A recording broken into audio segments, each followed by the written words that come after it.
une plateforme comme Alibaba, pendant 5 ans, 5 ans, il ne dit pas 2 mois, 3 mois, 5 ans, il passe ici, bizarre, passe ici, clignote, passe ici, bizarre. Avant même de lancer le projet, mec a tapé 5 ans d'abord même, on dit lui, mais il cherchait travail. Il était refusé. Il est parti, il voulait être dans l'armée, on l'a pesé, on dit son poids là, ça ne vaut pas.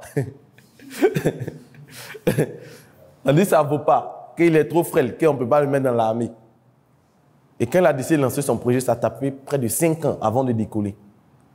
Donc vous également, en tant qu'entrepreneur senior, vous devez comprendre ce principe-là. Que la vie, ou votre vie entrepreneuriale, ou votre parcours entrepreneurial, ça sera comme rouler au vélo.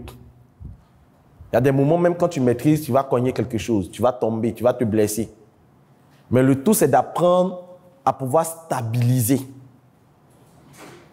Et c'est de cette même manière-là qu'il sera important pour vous de pouvoir également savoir exploiter les compétences, les ressources qui sont en vous. Voici pourquoi le premier module, c'est la psychologie ou le mindset de l'entrepreneur. Le deuxième élément, ce sont des médicaments. Ici, vous devez comprendre qu'en tant qu'entrepreneur, ce que vous allez utiliser, si vous n'avez pas un principe d'utilisation, même vos compétences, même vos produits, si vous n'avez pas un process, vous n'avez pas une standardisation d'utilisation, cela risque d'avoir des répercussions. C'est pourquoi quand vous allez partir à l'hôpital, on va vous prescrire des médicaments avec une notice. On va vous dire qu'il faut prendre 2 matins, 2 midi, 2 le soir. Et c'est pareil avec votre business. Vous devez standardiser vos process. Et standardiser vos process revient également à travailler sur comment vous allez faire pour déléguer. Parce qu'aujourd'hui, il y a des personnes qui maîtrisent bien leur travail. Mais quand ces personnes veulent mettre quelqu'un à leur place, c'est compliqué. Parce qu'ils n'ont pas appris à standardiser. Et je le disais pour ceux qui sont dans le domaine de la production, c'est un péché de ne pas standardiser votre production.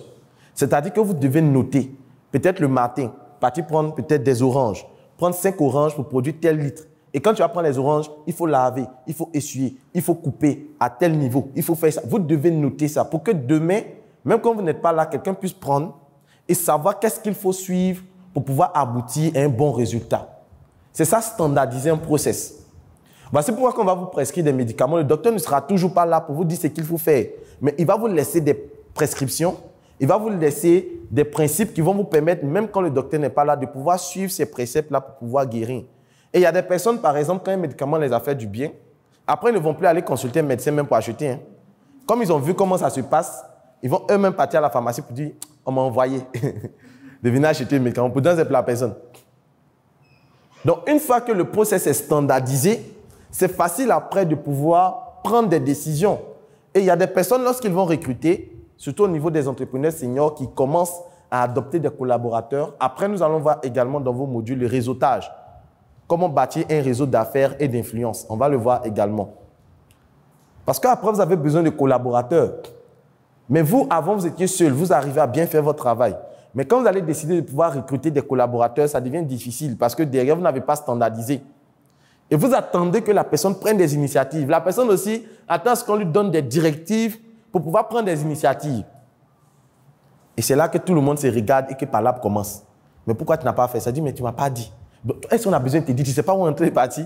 Et ça crée maintenant des complications. Et un des outils également qu'il faut pouvoir comprendre, qu'il faut pouvoir exploiter lorsque nous sommes un entrepreneur senior, c'est le cerveau. Vous devez comprendre que le cerveau également, comme toute machine, a son mode d'emploi, a ses rouages, a ses forces, a ses faiblesses.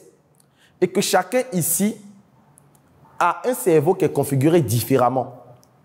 Parce qu'aujourd'hui, pour que votre cerveau ou le cerveau de chacun ici prenne des décisions, c'est dû à plusieurs facteurs. Et le premier facteur, c'est notre patrimoine génétique. Je veux dire, il y a des personnes ici qui n'aiment pas le kabato.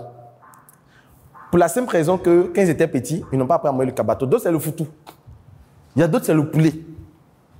Parce que génétiquement, ils n'aiment pas, ça ne va pas avec eux. Il y a des personnes aussi qui n'aiment pas tel ou tel repas parce qu'ils font des allergies. Donc, vous allez voir que, puisqu'il y a des allergies qui sont dégagées par la consommation de tel ou tel produit, ces personnes génétiquement ne pourront pas valider tel ou tel produit. Et vous également, c'est pareil. Parce que lorsque nous naissons avec un héritage qui est notre patrimoine génétique. Ça, c'est le premier élément. Le deuxième élément, c'est l'environnement dans lequel nous avons grandi.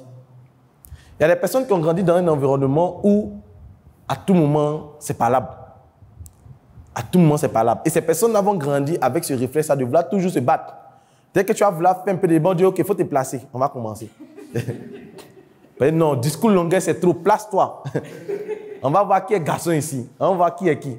On s'est laissé là, chap, et puis c'est fini. Parce que c'est comme ça qu'on a appris à résoudre les problèmes en termes de divergence idéologique ou de principe. On se bat, si tu es battu, c'est bon. C'est que c'est moi, la raison du plus fort. Donc l'environnement dans lequel on grandit va nous conditionner. Ici, si je demande qui sont ceux qui sont chrétiens, qui sont ceux qui sont musulmans, la plupart de ceux qui sont musulmans, les parents sont musulmans ou ils ont un parent qui est musulman. Ça, c'est à forte chance. Il ne dit pas à 100% parce qu'il y a d'autres qui sont chrétiens après qui deviennent musulmans. Il y a d'autres qui sont musulmans après qui deviennent chrétiens. Mais pour qu'aujourd'hui, vous allez prendre des gens qui sont musulmans. Si vous faites la petite analyse, vous allez voir qu'ils ont des parents qui étaient musulmans. Et comme ils sont petits, déjà, on les tirait pour aller à la mosquée ou on les tirait pour aller à l'église. Quand ils vont grandir, ils vont légitimer le fait qu'eux, ils sont chrétiens. Ou ils sont musulmans. Quand tu vas demander, dis non, hein, moi, c'est mon choix. Pourtant, ce n'est pas ton choix. On a décidé pour toi avant que tu n'en prennes même conscience. Et quand tu grandis avec, tu es déjà configuré pour valider ce principe. Et c'est pareil pour les entrepreneurs seniors. Si vous avez grandi dans un environnement qui vous fait croire que l'entrepreneuriat ou bien l'argent, ce n'est pas une bonne chose, il y a des personnes dès qu'ils touchent 100 000, 200 000, c'est bon. Ils disent non, le business, ça va. Il y a des personnes qui commencent à avoir beaucoup d'argent, mais ils sont gênés. Il y a des gens qui ne supportent pas d'avoir beaucoup d'argent. Ils trouvent que ce n'est pas normal, qui n'ont pas mérité ça. Oui, oui. C'est bizarre. Mais des gens à qui on enseigne que l'argent, c'est maman. Donc, eux ne veulent pas trop d'argent parce qu'on dit que quand tu as l'argent, ça attire des esprits. Il y a des gens qui disent non, quand tu as l'argent vient des problèmes. Donc, comme il ne veut pas avoir beaucoup de problèmes, il veut petit argent. Parce que quand tu as petit argent, tu vis ta petite vie tranquille. Les gens n'ont pas les yeux sur toi. Les gens n'ont pas mettre leur bouche sur toi. Parce que quand on commence à mettre la bouche sur toi, tu as le problème. Donc, eux veulent vivre une vie classique. Une petite vie, une petite femme, une petite famille, un petit quartier. Ils vont faire un petit décès, petit funérailles, petit cimetière, petit cercueil. Ils vont chercher leur place, une petite place au paradis. Vous allez voir qu'ils vont dire, cherche ma petite place au paradis. Que si moi, en tout cas, non, lui, si on a une petite place auprès du Seigneur, c'est bon. Donc tout sera petit. Et ça, c'est l'environnement qui nous conditionne ainsi. C'est notre environnement. Et au niveau de l'environnement aussi, il y a ce qu'on entend. Et vous allez voir que pour ceux qui sont chrétiens, vous allez voir, bon, je ne suis pas beaucoup adepte du christianisme ou de l'islam, mais vous allez voir qu'il y a une partie dans la Bible où on dit que la foi vient de ce qu'on entend. La foi vient de ce qu'on entend. Et ce n'est pas seulement la foi. C'est-à-dire vos agissements viennent de ce que vous entendez. Il y a des personnes, lorsqu'elles étaient petites, on leur disait que non, tu n'as pas réussi, toi, tu es trop bête, va là-bas. Toi, tes amis. Et malheureusement, nos parents sont beaucoup dans la comparaison. Ce qui fait que lorsqu'on grandit, on a tendance à se comparer, on veut prouver que c'est nous. Et lorsque tu es petit, qu'on t'a appris ou qu'on t'a toujours rabaissé, souvent ça laisse les séquelles. Parce que le malheur de l'homme, c'est d'avoir été enfant. Le malheur de l'homme, c'est d'avoir été enfant. C'est-à-dire que c'est qu'on t'a inculqué en tant qu'enfant, tu vas grandir avec. Donc si on t'a inculqué de mauvaises valeurs, de mauvaises choses, que ton environnement t'a conditionné, ça va être difficile pour toi de pouvoir t'en sortir demain en tant qu'adulte. Il y a des personnes qui ont des mauvaises manières, qui ne peuvent plus changer. Pas parce qu'elles ne veulent pas changer, il y a des processus pour pouvoir changer, mais ces personnes n'ont pas appris ça. Et du coup, ces personnes veulent changer, mais c'est difficile parce que depuis petit, il y a des personnes qui sont habituées. Quand tu as pas dit, tiens, moi depuis petit, c'est comme ça. Hein. Depuis moi ici petit, c'est comme ça on fait. Et c'est très compliqué lorsqu'on a grandi dans un environnement qui a tendance à nous rabaisser de pouvoir nous en sortir. Et aujourd'hui, nous sommes dans un environnement qui, malgré les changements, les gens ont quand même maintenu du salariat.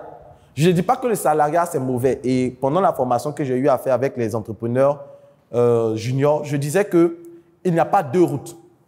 Les gens ont tendance à dire que soit tu deviens entrepreneur, soit tu deviens salarié. C'est faux. Tu peux être salarié aujourd'hui. Demain, tu deviens entrepreneur. C'est chaud d'entrepreneuriat là. Tu es en train de chercher travail. Quand tu trouves travail, tu cherches ton argent, tu épargnes. Après, tu reviens te lancer dans ton business. Tu peux faire les deux mêmes. Un pied dans le business, un pied dans le salariat. Tu peux faire les deux. Mais ici, malheureusement, lorsque tu es en Afrique surtout, moi je parle de notre environnement, quand tu entreprends, les gens veulent que tu gagnes travail. Les gens prient même pour que tu gagnes travail. Il y a des parents, même si tu fais un business, que tu gagnes 2 millions, 3 millions, ils ont dit c'est quand tu as commencé à travailler. Même c'est quand tu as cherché un travail sérieux, c'est vrai que tu gagnes un peu d'argent, mais à quel moment tu as... Mais tu gagnes 2 millions, 3 millions, on va te demander c'est quel jour tu as commencé à travailler. Parce que le mindset est orienté salariat. Tant qu'on ne te voit pas matin, tu te lèves, tu t'assois dans le bureau, cravate, parfum, voiture, quand on ne te voit pas faire ça, on dit non, tu ne travailles pas encore. Souvent, on fait réunion de famille que oui, en tout cas, tes affaires, ça marche, mais vraiment, il faut penser à nous. Il faut chercher un poste, il faut voir tes cases à quelque part pour nous aider. Parce que c'est l'environnement. Et la dernière chose au niveau du cerveau, après le patrimoine génétique, après l'environnement, c'est vos connaissances personnelles. C'est vos connaissances personnelles. Quand je dis connaissances personnelles, c'est quoi? C'est ce que vous apprenez. Qu'est-ce que vous mettez dans votre cerveau? Vous nourrissez votre cerveau de quoi? Moi, je dis qu'il y a des gens qui meurent à 25 ans et on les enterre à 60 ans. C'est toujours bizarre. Il y a des gens qui meurent à 25 ans, souvent 30 ans, on les enterre à 60 ans. C'est quoi les caractéristiques de quelqu'un qui est mort? Quelqu'un qui est mort, il ne progresse plus. C'est quand tu meurs, c'est fini. Tu ne progresses plus. Bon, après, maintenant, ça va dépendre des croyances de chacun. Mais quand tu meurs, je veux dire sur le plan physique, c'est fini. Et il y a des personnes qui cessent d'apprendre, qui cessent de lire, qui cessent de se cultiver. En fait, tu es déjà mort. On attend juste le moment où physiquement, tu as pu respirer pour aller t'enterrer.